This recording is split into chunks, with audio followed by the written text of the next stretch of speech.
Saudara, tidak lama usai kemunculan Dewan Kolonel Puan, relawan Ganjar Pranowo membentuk Dewan Kopral untuk Ganjar. Apa yang melatar belakangi pembentukan Dewan Kopral dan bagaimana pengaruh gerakan dua loyalis ini pada PDI Perjuangan?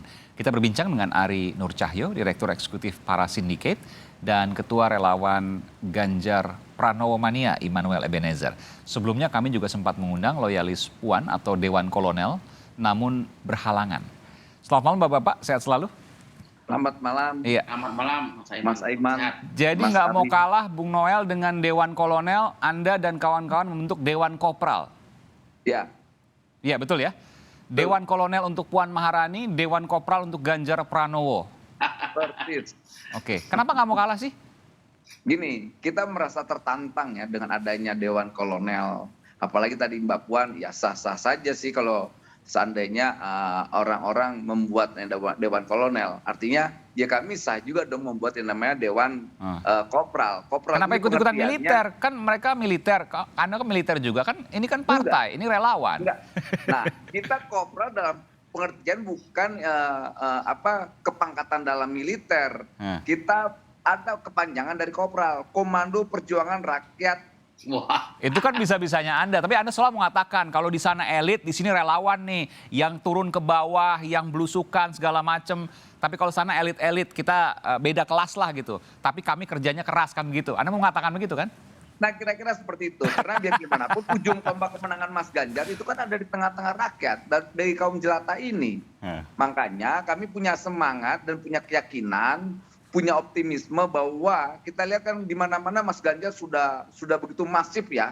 Tanpa bergerak aja Mas Ganjar, dukungan Mas Ganjar itu sampai detik ini tidak berhenti. Kedua, riset dari beberapa lembaga survei, kita lihat elektabilitas Mas Ganjar makin tinggi. Dan ketiga yang gak kalah penting adalah PDIP, partai yang paling rasional akan memilih dan juga mendukung partai yang punya dampak elektoral dan mendukung kandidat yang juga punya elektabilitas.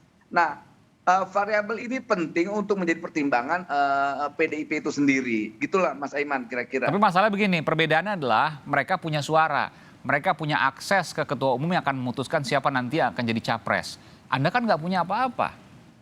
Gini, Bu Mega itu bukan ketua umum partai yang memimpin partai didasari oleh emosional politik, tapi didasari oleh sebuah rasionalitas politik. Pengalaman Mbak Puan ini pengalaman Bu Mega ini itu kan proses cukup panjang. Ini bukan ketua umum instan, bukan ketua umum karbitan. Nggak mungkin juga karena hal yang emosional dia harus mengalahkan hal yang lebih strategis partainya. Karena biar gimana pun apalagi jargon-jargonnya 2024 hat-trick. Nggak mungkin naruh orang atau mengambil keputusan memilih orang yang tidak memiliki dampak elektoral ke partainya sendiri. Dan saya yakin sekali Bu Mega akan mengambil keputusan yang strategis dan keputusan yang rasional. Yaitu apa? Memilih Mas Ganjar untuk 2024. Walaupun putrinya. Kalau soal putrinya kan itu persoalan emosional tadi saya sampaikan. Ya walaupun ginilah, Mbak Puan secara figur itu sosok yang sebetulnya lumayan cukup bagus bisa mengisi ruang kosong demokrasi kita dengan keterwakilan perempuan. Nah problemnya hari ini kan elektabilitas Mbak Puan kan tidak terlalu naik gitu loh. Mas Aiman. Iya. Tadi kenapa saya senyum karena lumayan cukup bagus. Kok nggak yakin banget mau bilang bagus pakai ada lumayan dan cukupnya juga gitu. Ya. Nggak bisa jawab dia. Tapi oke. Saya ke Mas Ari dulu.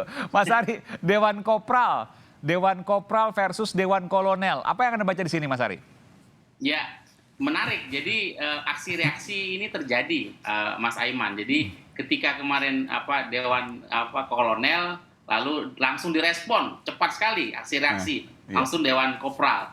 Ini kan justru sebuah inisiatif yang mungkin hanya guyonan, hanya joke, tetapi kan eksistensi Dewan Kolonel itu ada 11 fraksi di DPR.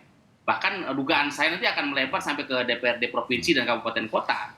Ini sebuah instrumen menarik, inisiatif untuk sebenarnya menggerakkan secara sekaligus ya, dengan ini kan aksi reaksi nih.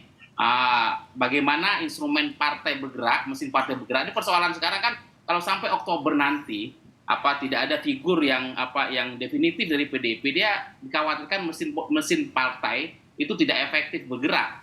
Nah ini kan kita bekerja dengan waktu. Dengan ini kan sebenarnya bagaimana mengefektifkan, mengakselerasi mesin partai dengan Dewan Kolonel ini. Tapi pada saatnya tanpa disuruh, aksi reaksi akan menggerakkan mesin relawan. Mas Ganjar kan terus dikerek, Mbak Puan dikerek, Mas Ganjar dikerek. Kita tidak melihat bagaimana partai tidak melihat, oke, elektabilitas sekarang Mas Ganjar unggul. Tetapi yang paling penting adalah konsolidasi atau soliditas PDIP satu sisi dan kemudian bangunan relawan pendukung Mas Ganjar dan juga quote and quote bagian dari pendukung Pak Jokowi itu. Atau saya harus katakan gini, boleh nggak? Ada juga kemudian suara-suara di luar yang mengatakan jangan-jangan ini mainannya internal PDI Perjuangan, Dewan Kolonel, Dewan Kopral supaya menaikkan elektabilitas keduanya, Ganjar dan Puan, dan juga menaikkan partai PDI Perjuangan suaranya. Saya pikir ini sebuah strategi yang secara kebetulan bertemu saja. Jadi secara kebetulan saja tidak mudah dimainkan. Oke ini, tapi ketika aksi reaksi ini terjadi kan konsolidasi partai dan konsolidasi relawan itu bergerak serempak. Tetapi semua tahu bahwa keputusan finalnya nanti Ketua Umum Bu Megawati akan memutuskan si A dan si B. Ketika semua bergerak solid kan pada titik tertentu kan akan bergabung ini Mas Ari, yang luar biasa. Ini kan ada relawan, ada PDI Perjuangan. PDI Perjuangan yang secara struktural tentu tidak akan berani kalau bicara keluar misalnya dukung Ganjar. Kecuali kemarin DPC di Purworejo akhirnya kemudian dapat teguran dan sebagainya dan membentuk barisan celeng misalnya, celeng versus banteng kan gitu ya. Itu efeknya. Tapi saya ingin tanya, kalau menurut Anda, pengamatan Anda, pengetahuan Anda, analisis Anda di tubuh PDI Perjuangan sendiri, sesungguhnya mereka dalam tanda kutip ya, bukan sesungguhnya nih, artinya sesungguhnya pecah untuk mendukung Ganjar atau Puan, betul nggak? Secara struktur saya tidak melihat pecah ya, tapi mungkin ada preferensi masing-masing kader. Perorangan. Preferensi itu sah-sah saja. Tapi bagaimana dinamika ini coba dikanalisasi secara struktur partai dan relawan. Ini kan mekanisme yang natural kemudian terjadi tanpa kemudian nampaknya pecah. Bahkan isu Dewan Kolonel tidak ada di partai.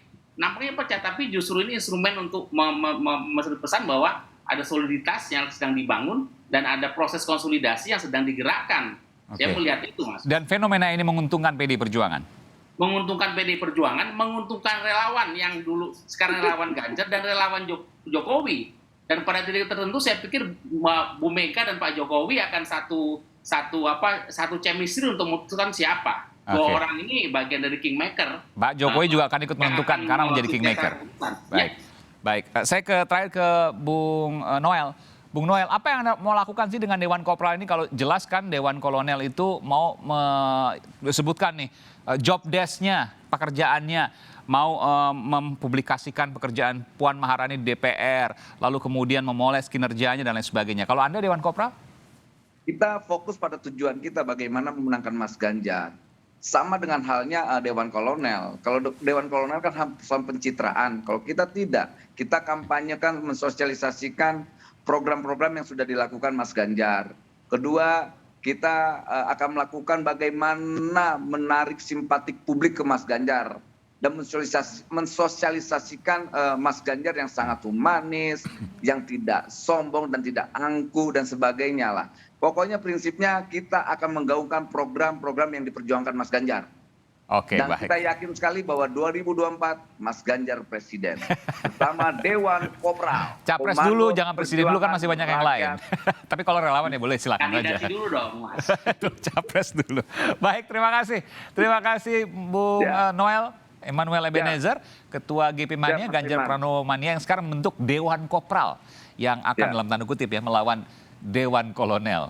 Lalu kemudian Mas Ari dari para sindiket. Terima kasih. Selamat malam Bapak-Bapak. Sehat selalu. Terima kasih.